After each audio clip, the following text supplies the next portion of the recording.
with him, and it's the first time Mr. Kraft saw the 5 Lombardi trophies all lined up, and they were like the Infinity Stones, like he was transfixed. He legitimately was looking. He wasn't even looking at her. He was just staring at them like, wow. He was transfixed. It's pretty great. And I think we played that clip because it's an interesting takeaway about the jealousy is an incurable disease, and this sort of relates to us in a way because we are on the NFL Network and we talk about 32 teams, but you know, we all see it in our Twitter mentions, whatnot, people at the show, you know, talk about the whole league. It's not just the Patriots. Talk about somebody else. Well, no, because in a way it has turned into the New England Football League, all right? And you remember the days of Tiger or the field in the PGA Tour. Yep. It's the Patriots or the field. Yep. And I understand that's a lot of people. It gets them frustrated. It gets them angry. There's all these crazy accusations.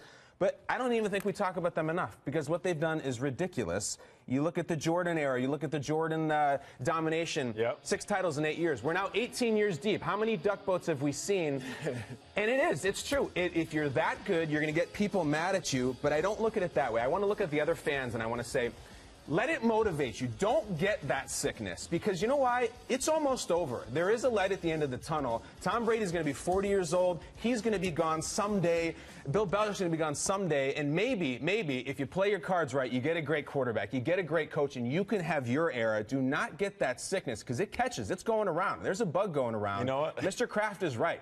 They dominate. They deserve the hype. We should give them more, Nate. You know, you said don't catch that disease, and listen to what he says.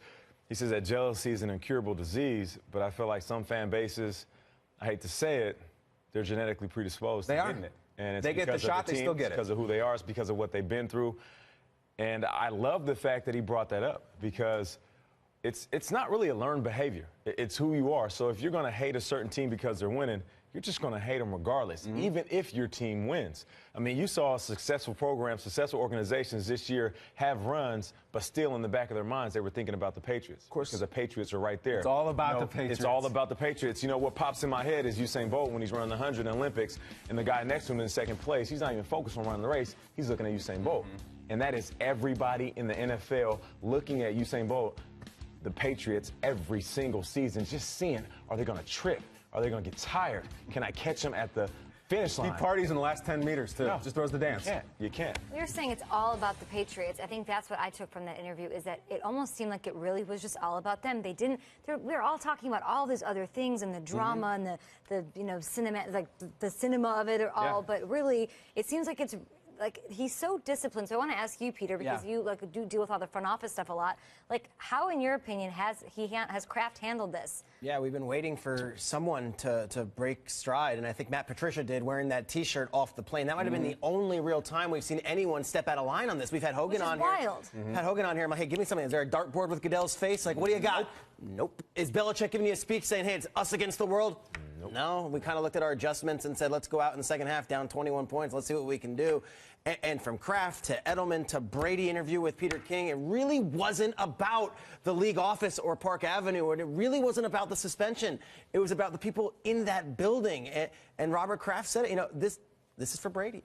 This was it. This is what he was doing. And it was a very emotional interview with Andrea Kramer. And he said a lot of things. And I thought this quote here, when asked about the frustration with Tom Brady suspension, was actually very telling.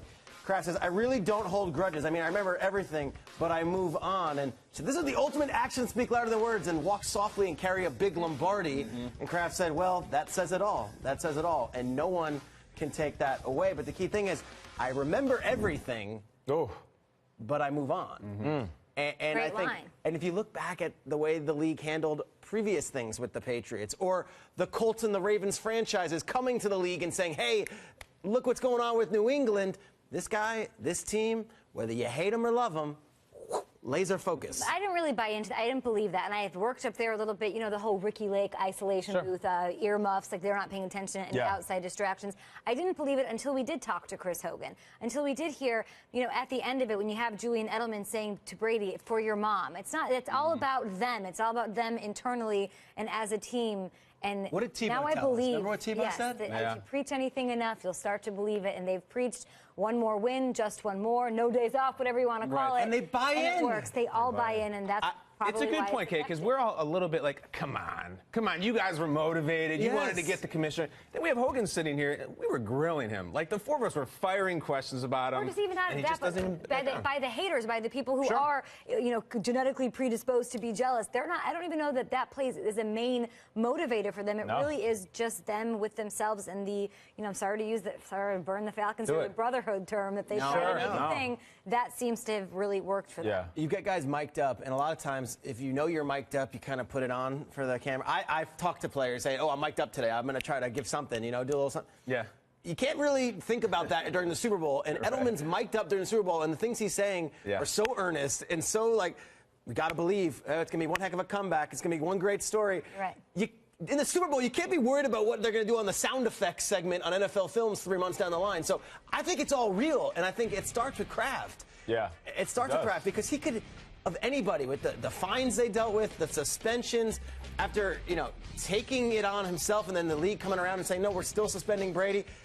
Robert Kraft has every right in the world to be angry. Go ahead. Take a shot. Take a shot. Do it. Here you go. It's on HBO. You're the boss. Go ahead. You can do it. And he doesn't.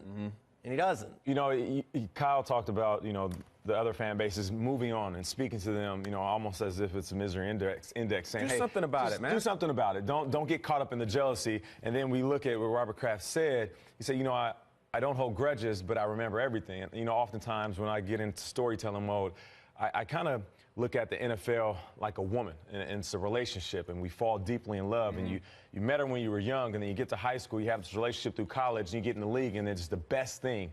And oftentimes, you fail her, she fails you. And in this situation, I see it kind of like that. The relationship that the Patriots have with the league, and some say against the league, I don't believe that.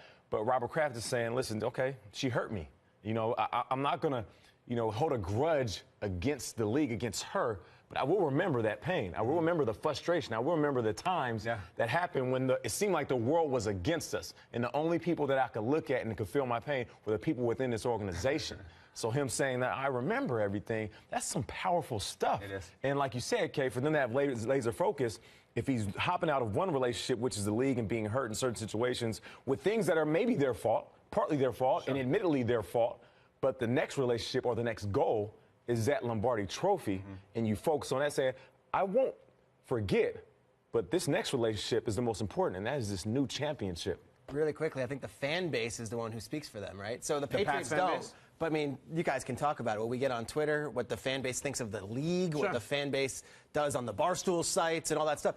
The fan base is saying everything, so then maybe the players and the owner and the coach and everyone else doesn't have to, because the fan base is so strong and is so us against the world. The message is already out there. Why do we need to exasperate? Which is why I thought the Patricia T-shirt thing was such an oddity, because it was the first time anyone's gone so out of bounds with that. No, and listen, I think, Nate, what you're saying is fascinating about the Usain Bolt, with everyone trying to chase him. And the rest of the teams are a bunch of Tyson Gays and Asafa Powells. You want to talk about other teams? Think about what every other move the other team makes. Can this beat the Patriots? The Bills getting LaShawn McCoy. Will he help us beat the Patriots? The Dolphins, Mario Williams. They just traded for Julius Thomas. That's immediately, can he help us beat the Patriots? They want to make all that stuff. They do crazy. The Bills.